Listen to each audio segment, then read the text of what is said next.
Well, it's Sean Agus the Ghel-Taca an bhód leis an tro blion dearnach an sath Corcaigh há anad ring sna léanta seo fertí thuúlaháin ag lár Corcaigh in san anad sin há cafe há siopa ach cuid is mó agus an rud táchtaí is anad ólis don phobal agus do bhaintir na Gaeilge Gaeilge. Yeah, agus tá serviceí áirithe eile a gcuir freisin nach bhfuil? Well? Yeah, vec service exúile fáil do dtíine hagan isteach mar hapla an banús a bhí leis an agus fad ná cóiríocht agus cúna bhthart dtíine an gailing a scape timppla Corcaigh agus sin an fís a bhí ag Pádraig ó Chuanacháin meach an gailing níos feicáil sa cahar so méall sin chumíd na serviceí agus an takeíocht sin folks fáil do bhaintir Corcaigh látá nua. An tónad atá gcuibh is fórgan of bra é an bhfuil? Gánas an fórgan of atá sibh lunathe an tónad is fórgan of bra é an bhfuil? Yeah, no, it's a fórgan of áling antá going mar dearm há dóan spás a going go bhfuil siúpleabhar mór fáhan a going agus há cafe going cantása cumá tá anad crunathe a going siar cool agus reindificí so cumá ceanna so há mar deir tú hen den há fórgan of bra há going hís an segus há dan a brodúlas. Nuair a bhíon factas ar siúil haid bunú gaelscoil nó gaelcláiste nua a Corcaigh an mín si bheith gobar ar na factas freisin? Ó gan é nebhar bí den mi deireach go bheith an tosaigh ar na factas sé agsúlas an mar hapla bhí factas ar bun Deirg nor hosig me héin mar is go Forbartha so the scoil nua a chur bun I Carrigaline agus breachs mór le dia gur airig le sin agus tóg for an scoil á hógáil agus an cáil ar an scoil sin a gaiirí in éir de réir ar hen cuasaí roig. Bhí anó orm ar fár Cork Chuanacháin bhíos in bháil de Ghel-Taca muile léir faúpla bblion blianta fád ó hin agus tá is gom go nearan na páric an obair ar son lúiseach na Gaelscoile. Tá is gom gur chuir sé béime an bhór ó thaobh Ghel-Taca de freisin a géirí go meach a lán is tá tííochta agus forbartí nua de árasán anamnathe as Gaeilge an bhfuil sin fósaigh déanamh an obair seo? Oh, gan out is yeah, being with folks at Agavalish and Cork agus and Cork ar round raha.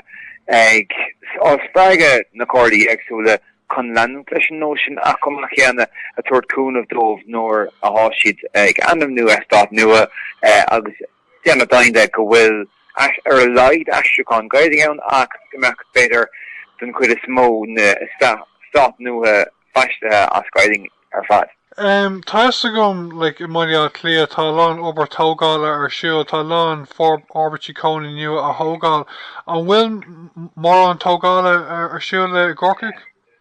Tógála goting yeah already took a suas siúil sa reason so ar ríiste ní dóil an ghfuil sé airan le bhéal céanna agus ag an lús céan sa há rodí hús na clíomh tá rodí á tógáil ar céide agus há si de fiagsú agus há ná wat dís gníhí nó mar a bhí sé a cúpla bliana nus.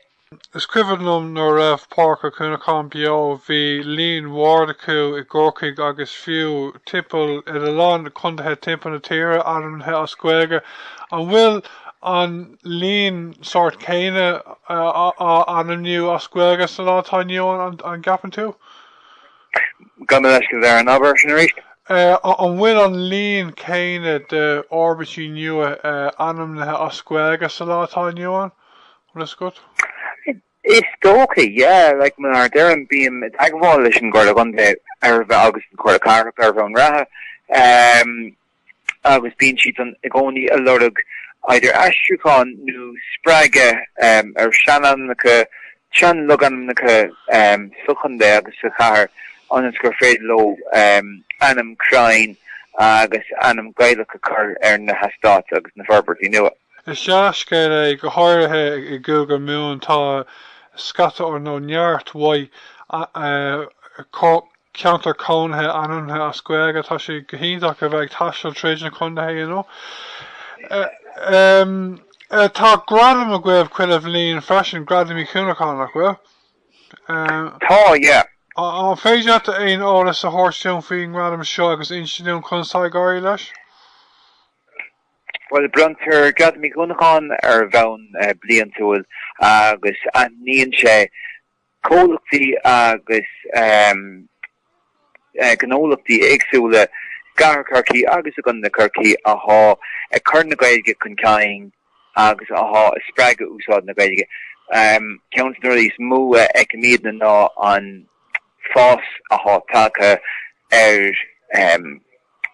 Corcaigh gnólachtaí éagsúla sa car agus a chunde go bhfuil daoine ag eas trú anamna go háirithe slintaí a háirist te táirne agus siúpaí bústéirí siúpaí groséir mar sin de go si dig ampú ón méle go dtíon gailing agus is é sin a bhíon míadna breanúire agus Gradam Uí Chuanacháin á Raidió le cúpla bliana nuas hamitrééis an Gradam Albert níos mó na nítar a bháin an príomhútóir ach a nítar daoine a beidir chuirteachar den chéadúir agus cólachtaí beaga agus cólachtaí mór so bhfuil seans chom ag gatainine for déigid a thógáil a bhile leabhar níthe. So an bhfuil Gradam amháin a gcuibh inis nó bhfuil cúpla Gradam a gcuibh nó chud? Well tá an príomh Gradam ann na gcónaí ach tugtar aitheantas do mion cólachtaí agus cólachtaí a chuirteach ar an Gradam an chéadúir chumach chéanana. Okay. Chunas atá gáirí libh an gapan tú a gcumpráid le lehéad de Gaeilge le Gaeilge agus Forbartha firsta? Well, it's okay, Darren, sagris éagsúla oning ar fada seanní achar comparáid a dhéanamh idir aber sin héin agus Gaeilge le Gaeilge ach go háda de rankin stuff ceanna ar siúla going ach há rudí éagsúla bheith arsúla ag Gradam le Gaeilge sto go gnóí nach mechar siúl a going héin an so agus há méid ceanna an méid ceanna fear fé fóinge agus ítan cumá let's say go bhfuil siúpa agus an cafe hísan so ha going agus go mí de play níomháin na gnólachtaí a go mí de play le se bobbal ó héh scoilena agus grúpi áúil an so cumá so seanní achar comparáí anach bud is so go gul míidir fad a déanamh dulcan cain agus gul míidir fad a déanamh go má. So tá rá oribh rénos seo? Well, it's still gur féidir sin ará, ní ólam go éon na hísan so meach ar going acu i chuing an ráta sin. Okay, an bhfuil sibh Ghael-Taca sáiste leis na hacfaní atá go bhfuil hacfaní airgeadais nó a mín sibh a gcónaí ag iarraí tuile Forbartha a dhéanamh? Well, it's still good and darrowed fear, Hamid ansaustelet, een groen of Aimid, Bierkshire, on start no on bubble no, in fine jella, the Caroline sling is no bra shoot going. At Danny and Euris, Hamid, like this guiding a dear Vulcan Tossic, Igoni, a dear Foss, agus Forbartha Igoni, like his move, like his move, Tassie, the ha going it, it's move fiddling in of so, it's still good darrowed on darrowed fear. Okay, just like talking to you there and Tagalav. Bhís ag partnú ar bhar Facebook cúpla lá hin agus níomh receive grace on ag obair faoi láthair an bhuiisih ag obair ar ceann nua?